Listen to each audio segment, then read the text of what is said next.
Welcome back to Sports Night. I'm Mary Margaret Johnson. After a devastating loss to Texas Tech on Thanksgiving, Texas looks ahead to their last game of the season.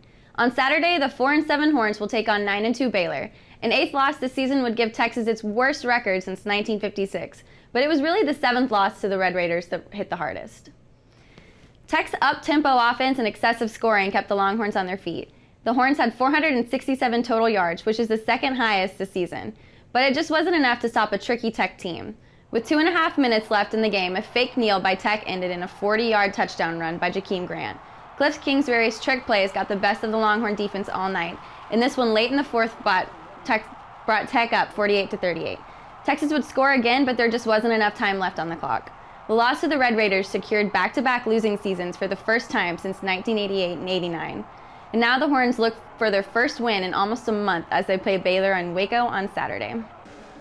Coming off a double overtime loss to TCU, Baylor awaits the Horns. While the Bears' 2 losses knocked them out of the playoffs, they could still earn a spot in the Sugar Bowl with a win over Texas.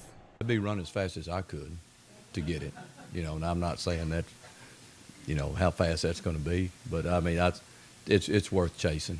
I mean, but what's that old saying about putting the horse before the cart? We're at right now, this is the cart and the horse is right here.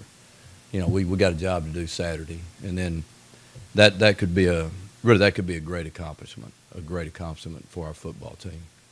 If you're not going to finish first, then finish second. Of course, frustrated, disappointed, but alive. That's the main thing. If you're alive, then you can have hope, you can have goals, and you can have purpose, and so. That's where we are, and we've got a bunch of that in front of us. I mean, this, we can have a tremendously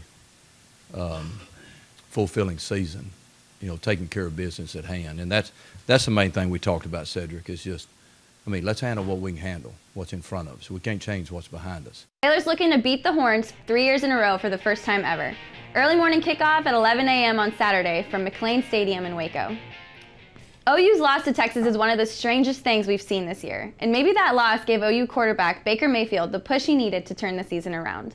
In another outstanding performance against Oklahoma State on Saturday, in which he was responsible for 250 total yards and 3 touchdowns, the Lake Travis alum has his Sooners ranked 3rd in the nation. After clinching the Big 12 title, Baker's gaining momentum he needs in the Heisman running. And most experts think he's going to get an invite to New York, but OU's regular season is over. So he needs his fellow contenders to melt down this week. After an 11-1 season, Houston is hoping to keep their head coach around. Tom Herman put together the national championship team as the offensive coordinator at Ohio State last year, and he's really turned the Cougars into a nationally ranked team. Houston hosts Temple in the AAC championship game this weekend, a game that Herman hopes to coach in for years to come. We have agreed in principle, I think is probably the best way to put it, and we're working out the details of the contract. Don't want to speak on any specifics because those aren't worked out just yet, but we are moving in the right direction and have agreed in principle on the generalities of what's next. That's all the time we've got tonight. Be sure to check back in with us tomorrow